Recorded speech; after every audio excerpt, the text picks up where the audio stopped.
Assalamualaikum warahmatullahi wabarakatuh. Perkenalkan, nama saya Ripan Riftiana Rohman, NIM 1906115. Di sini saya akan menjelaskan tentang salah satu mata kuliah, yaitu mata kuliah Sistem Pakar dalam aktivitas topik 2 lanjutan. Struktur Sistem Pakar. Program Studi Teknik Informatika Institut Teknologi Garut 2022, jurusan Ilmu Komputer. Di sini saya akan menjelaskan tentang pengertian sistem pakar terlebih dahulu. Melalui kecerdasan buatan, artificial intelligence merupakan salah satu bagian dari ilmu komputer yang membuat agar komputer dapat melakukan pekerjaannya seperti yang dilakukan manusia menurut Sri Kusmadewi 2003. Kecerdasan buatan memiliki banyak bidang terapan diantaranya expert sistem sistem pakar, natural language processing, pemrosesan bahasa ilmiah, computer vision, menginterpretasi gambar melalui komputer, intelligent, computer aided instruction, tutor dalam melatih dan mengajar, speech recognition, pengenalan ucapan, robotik dan sensory system, robotika dan sistem sensor.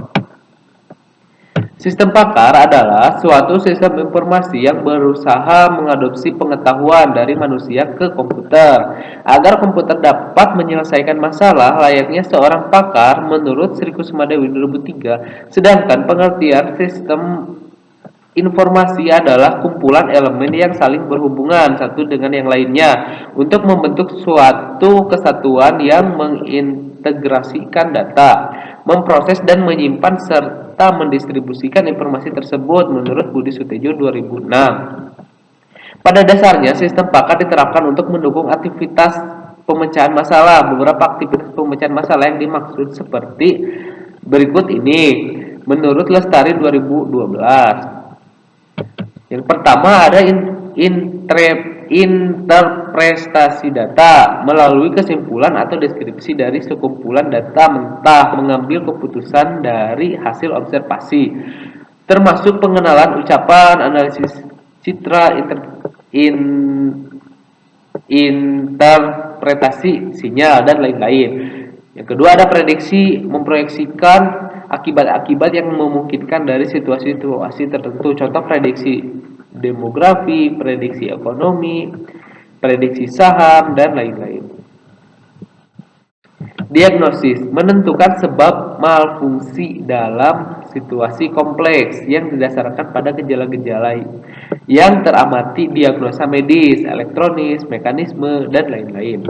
Perancangan desain, menentukan konfigurasi komponen-komponen sistem yang cocok dalam tujuan-tujuan kinerja tertentu yang memenuhi kendala-kendala tertentu. Contoh perancangan layout sirkuit, bangunan, dan lain-lain.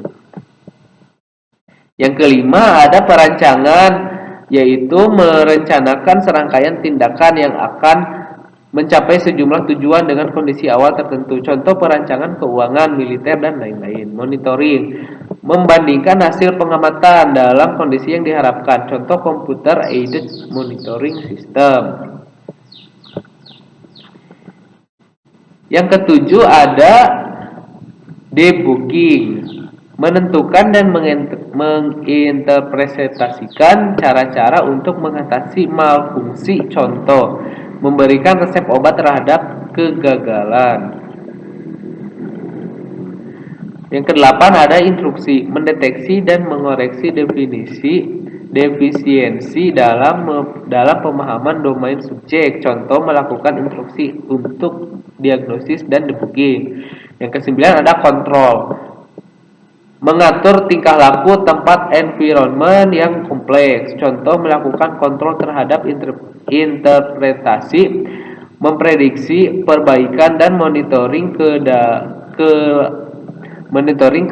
dalam sistem. Dengan sistem pakar, pemakai dapat memperoleh informasi yang berkualitas dengan mudah seperti halnya memperoleh dari para ahli di bidangnya. Selain itu, sistem pakar juga dapat membantu aktivitas para pakar sebagai asisten yang mempunyai pengetahuan yang dibutuhkan. Di sini saya Membuat referensi dari sebuah jurnal. Referensinya itu ini, referensi dari sebuah jurnal. Saya membuat referensi dari satu referensi saja. Bisa diulang kembali dalam sistem pakar diterapkan aktivitas pemecahan masalah itu ada 9. Yang pertama ada interpretasi, ada prediksi, ada diagnosis, ada perancangan atau desain, ada perencanaan, ada monitoring, ada debugging, ada instruksi, ada kontrol. Sekian presentasi dari saya. Mohon maaf bila ada kesalahan. Mohon maaf bila ada kekurangan. Wassalamualaikum warahmatullahi wabarakatuh.